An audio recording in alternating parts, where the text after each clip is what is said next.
Today's matchup is Busy Ms. Lizzie versus The Lost and Found. Busy Miss Lizzie by David Shannon. Busy Miss Lizzie was just about the busiest, buzziest bee anyone had ever seen. Like most bees her age, Lizzie went to school. She always got straight B's on her report card. That's better than straight A's if you're in bee school. She also played Bee League baseball. And she was a member of the Junior Honey Scouts. Lizzie did lots of things besides school, too. She took dance lessons, acting lessons, art lessons, and music lessons. Everyone asked, "Why so busy, Miss Lizzie?"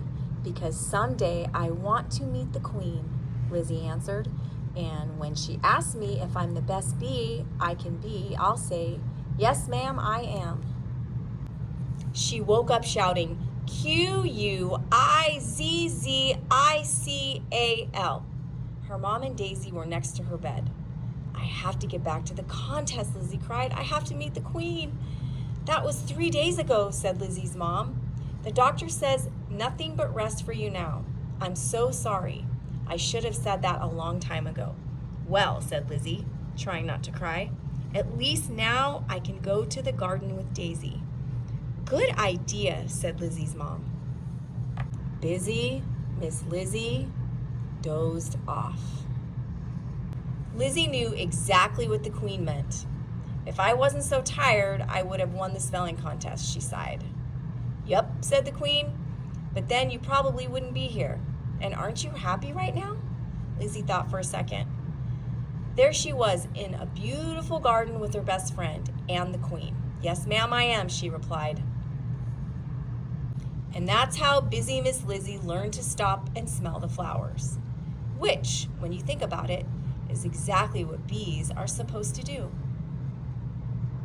The 3 lucky bees chosen for the contest were Newsy Susie, who knew pretty much everything about everything, Zach, pat on the back, who never ever got in trouble, and Busy Miss Lizzie. Lizzie was so thrilled, she just about buzzed herself silly. "This is my big chance," she shouted. Lizzie studied so hard for the spelling contest that she barely got any sleep. "I'm worried about you," said her mom. "You need to rest." Daisy agreed. "Why don't you take a day off and go to the garden with me?" Lizzie was cranky. "I don't see how you can just lie around and do nothing," she said. "Well, I like doing nothing," Daisy replied. "It's nice to just think about things, and sometimes I read a book or I talk to other bees.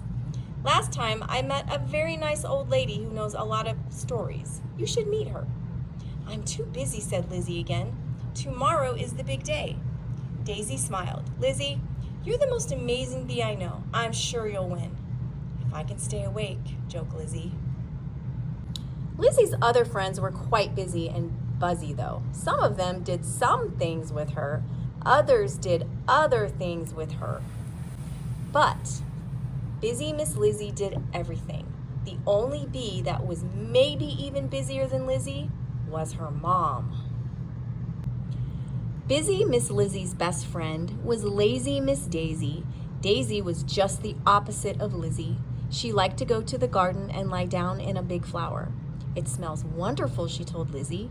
"Do you want to come with me?" "I'm too busy for that," Lizzie always said. Of course, Lizzie has lots of friends.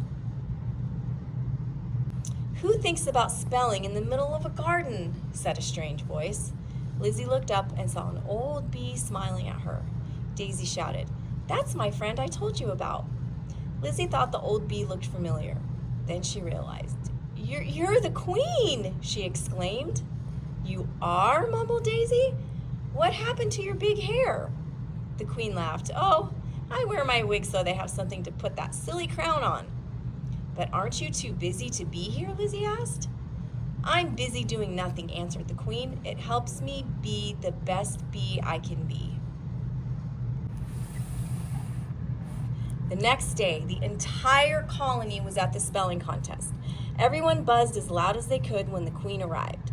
Newsy Susie, Zack Zack Pat on the Back, and Lizzie battled through round after round. But then Susie forgot a Z in razzmatazz, and Zack Zack was fooled by bamboozle. All Lizzie had to do was spell quizzical, and she would win. She closed her eyes to think, and then it happened. "It's so beautiful," Lizzie gasped as they lay back in a flower. But she was still thinking about the contest. Maybe I should go home and study my spelling, though, for next year. One day, everyone in Hivetown was buzzing with some exciting news. There was going to be a big spelling contest. The busiest, buzziest little bees were going to compete, and the winner would get to meet the queen. Lost and Found by Mark Teague. Wendell and Floyd were in trouble. That morning, a giant squid had trapped them in the boys' restroom for almost an hour, causing them to miss a math test. Their teacher, Miss Gernsplat, had been furious. "We have no luck," said Floyd. Just then, Mona Tudburn entered the office. Mona was the new girl in their class. "I'm trying to find the lost and found," she said. "I've lost my lucky hat." Wendell and Floyd glanced at each other. "That's strange," said Wendell. "We were just talking about luck." "We don't have any," Floyd said. "Neither do I," said Mona. "At least, not without my hat." Wendell pointed to a bin marked Lost and Found. "I wish I had a lucky hat." "So do I," Floyd agreed. "Then maybe we wouldn't get into these crazy situations."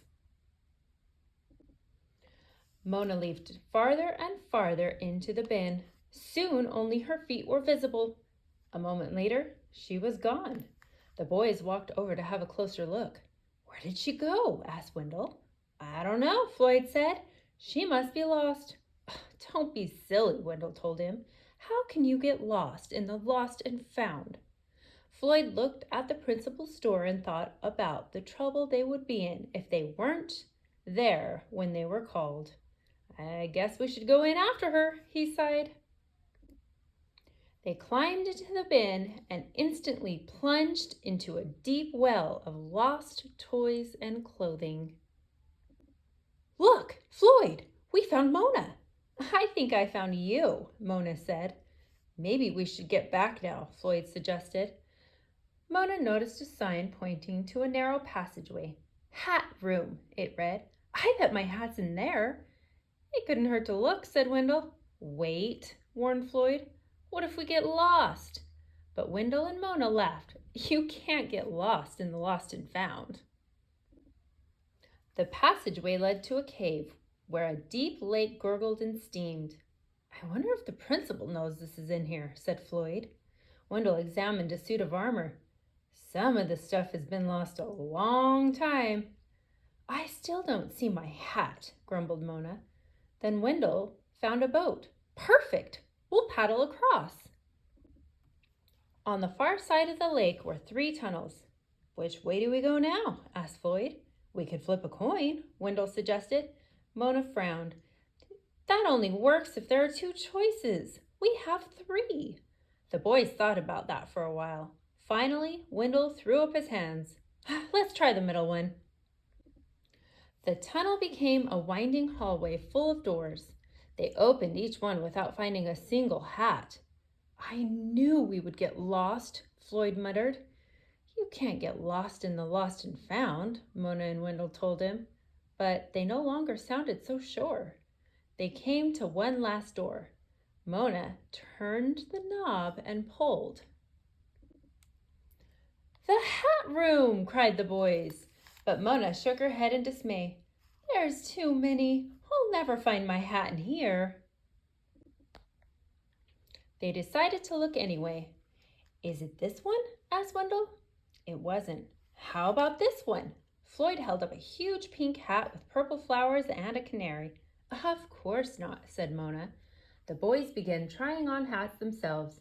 How do you tell if one is lucky? Floyd asked. I don't know, said Mona. It'll just sort of feel lucky. Wendell tried on burgundy fez with a small gold tassel. This one feels lucky. While Floyd was finding his own lucky hat, Wendell's tassel began to tickle his nose. I think I'm going to sneeze. Hold on and I'll get you a tissue. Mona reached into her purse, and when she did, a strange look came over her face. She held up something green and badly rumpled. My lucky hat. I guess it was in my purse all along. For a moment, nobody spoke. Then Floyd sighed.